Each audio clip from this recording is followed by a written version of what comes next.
Want to know who the best is? That's him, Iceman.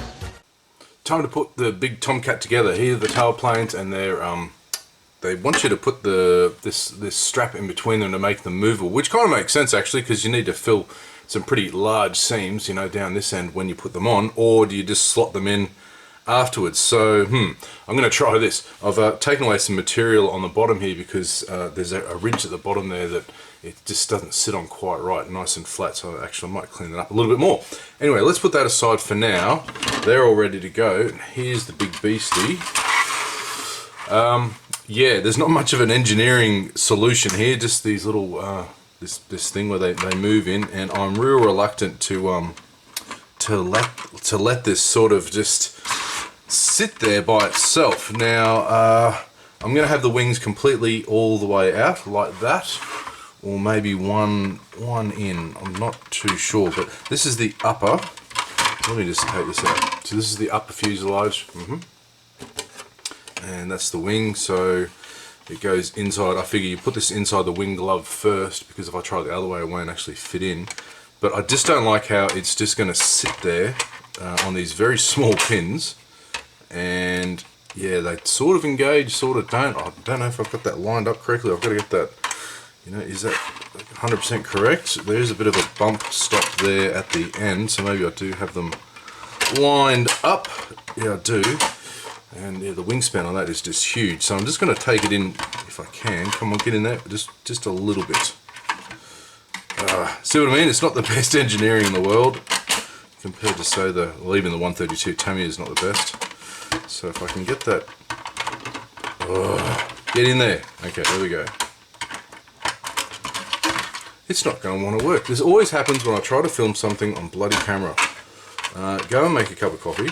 No, I've got it. Have I got it? Is that how it's supposed to be? No, I'm out. Shh. That's it, I think. Yep, that's it. Okay, so what I'm going to do is I've got a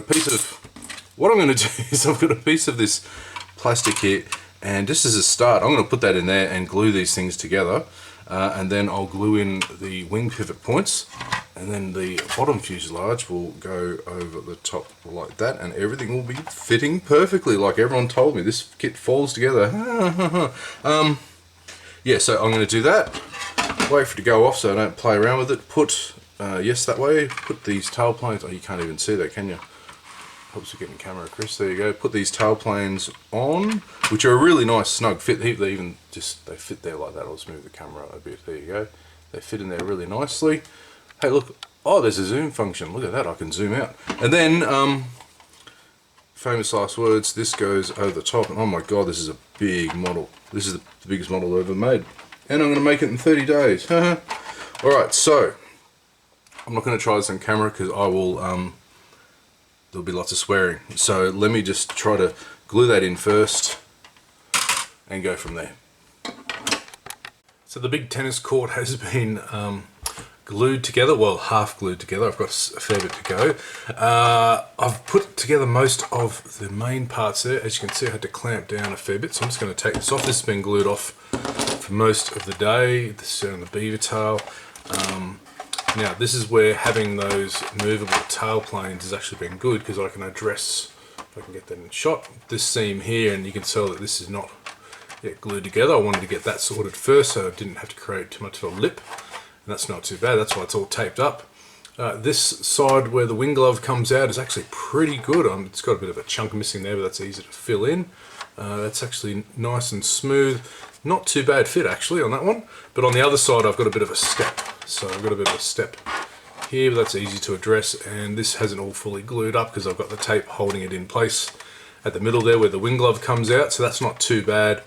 In fact, that gap there actually is almost acceptable, and I've got a bit of a gap just in here that needs to be, it's going to be a bit of super glue fill, and also underneath the tail planes in there that needs to be done, but it's not too bad, like I said. So I'll take all the tape off, I'll go over it again with another layer of glue and tape it all up again, and then we'll have to do some filling and whatever. But what I want to do, upside down Miss Joan, is put these ventral fins on maybe next, but I think I need to do the intakes to finish, because what I really want to do is I need to go wheels up, so I've got to get these pieces nicely sorted out. So if I can get the the intakes done and painted, the interior painted and all that in there, yeah, I should be able to go ahead with this. So it's not doing too bad so far. The fit problems I think are going to arise when I put the cockpit nose section into here. This doesn't look as well engineered as say the, you know, the new Whiz-Bang Tamiya kit. So we'll wait and see.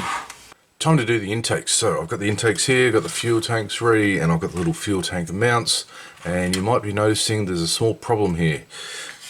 These aren't the intakes, these are the Tamiya ones. So what I've had to do is scribe and work out where to put the fuel tank mounts, because I'm going to use the Tamiya ones that go like this. I've got to work out where to put them, and as you can see I've had to plug the holes for where the Revell ones go. The Revell fuel tanks are really bad. So anyway, I had to work out, because they're angled, each is different, so one's left, one's right. And as you can see, I've marked on the nacelles where they have to go. I'm tossing up whether or not to magnetize them to make the fuel tanks here just one element. Do I just, you know, glue that together, put some magnets in there, make the whole thing to magnetize underneath? I don't know yet. I'll work it out. But what I need to do first before I do anything else is I need to, well, I've cleaned up the inside because there's ejection marks on the inside there. Okay, so I need to paint these, and I need to not only paint those, but I need to paint the engine faces as well, the fan faces, compressor faces, whatever the hell they're called. Sorry, it's very early in the morning here. I can't talk very loud. I'll wake the kids. I need to do that so I can chuck these on the fuselage and get moving. So, you know, 31 days, got to get moving. Oh, one of the kids is awake. I can hear him. All right, let's get into it. No, I haven't actually ended up painting the intakes. I've done something else. I have magnetized. I've magnetized everything. You can see some magnets there on the inside.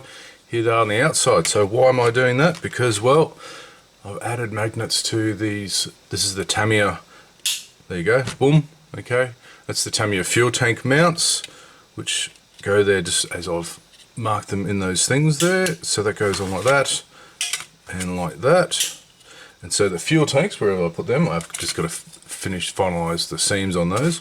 So they'll just, I'll actually glue them in like that. So I'll have a separate assembly there that I can just paint and weather and then just shove on when I'm finished. So I thought, I've done those, I might as well do the whole bloody thing.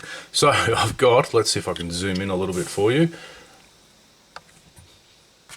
Okay, so I've also done all the missiles and the pylons. So the pylons here, this is the Revell ones. I will add a couple of rivets to some of these access panels because they're a bit knackered. And yeah, so there's the Tamiya Sparrow, which comes without the extra wing there, which is good, even though you can put it into this massive Revell slot and just boom. Okay, so these are, I think these are 2mm by 1mm magnets, and they're keyed for each side. So there's one side and there's the other. Okay, so they fit just with the back of the. It's better than the trumpeter ones, but the Revell ones aren't 100% accurate, but it's close enough. And these Tamiya missiles aren't too bad out of the box. And same with the Sidewinder. The Sidewinder pylons actually see those heaps of sink marks. So again, I've done the same here. I accidentally drilled the wrong size there. I used my 1mm magnets, so I just have to do a little bit more filling. But there we go, that's that done. And the other one.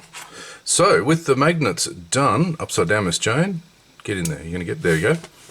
It's really, really handy. Oh, my lights have gone out. Come on, wake up, wake up. Sorry about that. I've got a loose connection there underneath the underneath there. So yeah, with that done, oh, what am I going to do? Oh, I need to paint those intakes. So I'll do that for the next update. I'll paint those intakes, get them on, because the problem is, and if I can just go out of camera here, the problem is with the so I can't fit, this is my photo booth, I can't fit this bloody thing in here. Maybe you can see the rivets a bit better. I had a complaint that you can't really see the rivets. Yeah, anyway, yes, so upside down, I've got to put the intakes on, because then I can do this, I can close up the wheel wells.